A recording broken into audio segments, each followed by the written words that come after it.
আছো বৰ্তমান আজি বৰডুমচা ঋতু কোঠালগুৰি গাঁৱত আৰু ঋতু কোঠালগুৰি গাঁৱলৈ আহোঁতে মই এজন বিশেষ ব্যক্তিক লগ পাইছোঁ আৰু যিজন ব্যক্তি আচলতে তিনিচুকীয়া জিলাৰ বহু যুৱতী লগতে বিভিন্ন স্থানত যুৱক যুৱতীসকলক নিচামুক্ত কৰিছে। দাদা প্ৰথমে মোৰ অনুপ কাকপথাৰ চেনেলটোলৈ আপোনাক স্বাগতম জনাইছোঁ। হয়, আৰু আপোনাৰ এখন ৰিহেব চেণ্টাৰ আছে বুলি গম পাইছোঁ।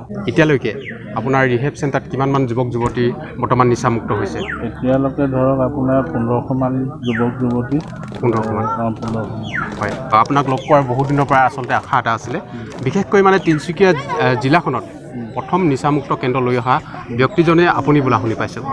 হয়, প্ৰথম আপোনাৰ 2010ত আপোনাৰ এই মেছেজটো দিছিলোঁ যে মানুহে ড্ৰাগছ খালেও এৰিব পাৰে বুলি।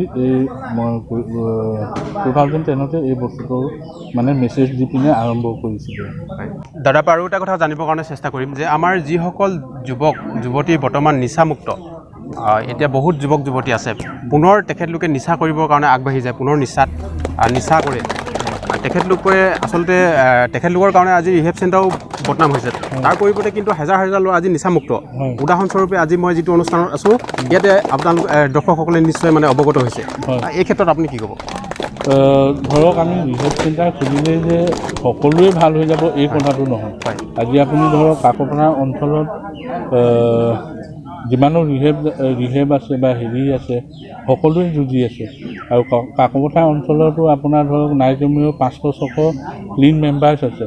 হয়তো কিছুমান মুখত নোলাব পাৰে, ৰিহেব চেণ্টাৰৰ পৰা কিছুমান হয়তো কামে কাজে লাগি যায়। আজি ৰিহেব চেণ্টাৰৰ পৰা ওলাই পিনে বহুত ল'ৰা পঢ়ি শুনি পিনে কিছুমান এডভকেট হৈছে, কিছুমান আপোনাৰ টিচাৰ হৈছে, কিছুমানে বিজনেছ কৰি আছে।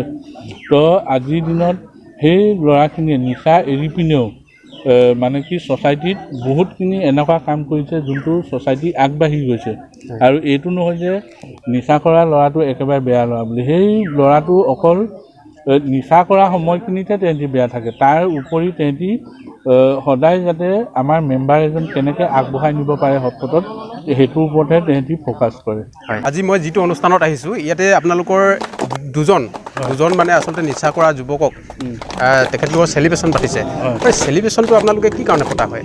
চেলিব্ৰেশ্যন এইটো কাৰণে কৰা হয় যে তেহেঁতি যেনেকৈ আজিৰ দিনটো ক্লিন আছে ন, তো সেইটো গ্ৰেটিটিউড জনায় প্ৰগ্ৰেমটোৰ ওপৰত যে আজিৰ দিনটোত আমি নিচা নকৰাকৈ 1 বছৰ ক্লিন কৰিলোঁ আৰু অনাগত দিনলৈও যাতে ভৱিষ্যতো আৰু আগবাঢ়ি যাওক বা কিবা ভালেই হওক। তো আজি যোনটো তেহেঁতি 1 বছৰত নিচা নকৰাকৈ যোনটো পাইছে, মৰম চেনেহ যোনটো পাইছে, সেইটোৰ ওপৰতে গ্ৰেটিটিউড জনাই পিনে আজি এই চেলিব্ৰেশ্যনটো কৰোৱা হৈছে। বৰ্তমান যুৱ প্ৰজন্মলৈ আপুনি কি বাৰ্তা দিব?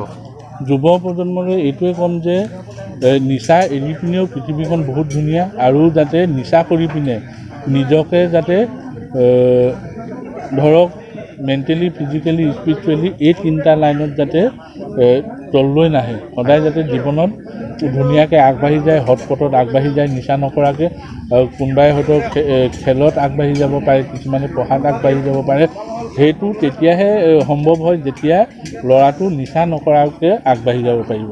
আপুনি যিহেতু এখন ৰিহেব চেণ্টাৰ খুলিলে, তিনিচুকীয়া জিলালৈ প্ৰথম লৈ আহিলে, আপুনি কি ভাবি প্ৰথমে ৰিহেব চেণ্টাৰখন আপুনি খুলিলে? কাৰণ মই যেতিয়া বাহিৰত আছিলোঁ, তেতিয়া মই আকৌ যেতিয়া অসমলৈ আহিলোঁ, তেতিয়া নিচা কৰা মানুহ বেছিহে দেখিলোঁ। তো তেনেকৈ আমি এটা ষ্টাৰ্টিঙতে গ্ৰুপ বনালোঁ। সেই গ্ৰুপটোক প্ৰথম মই মানুহ এজনক কৈছিলোঁ যে এনেকুৱা তেনেকুৱা প্ৰব্লেম আছে, তাৰপিছত সেইজনেও বাহিৰত গৈ পিনে ট্ৰিটমেণ্ট লৈ আহিলে। তাৰপিছত আমি মিলি পিনে হেৰি কৰিলোঁ। তো আজিৰ তাৰিখত প্ৰত্যেকখন গাঁৱতে আপুনি এটা দুটা হ'লেও আমাৰ যোন ক্লিন মেম্বাৰ আছে তেহেঁতক লগ পাবই আপুনি। আৰু কি হয়, এই প্ৰগ্ৰেমটো পোৱাৰ লগে লগে মানুহ নম্ৰ আৰু ভদ্ৰ হৈ যায়। ঠিক আছে দাদা, লগ পাই ভাল লাগিল। ভাল লাগিলে আপোনাকো লগ পাই। মই এনেই চেনেলত চাই থাকোঁ, কিন্তু আজি লগ পাইছোঁ, ভাল লাগিল। হয় দাদা, হয়, ঠিক আছে, ধন্যবাদ।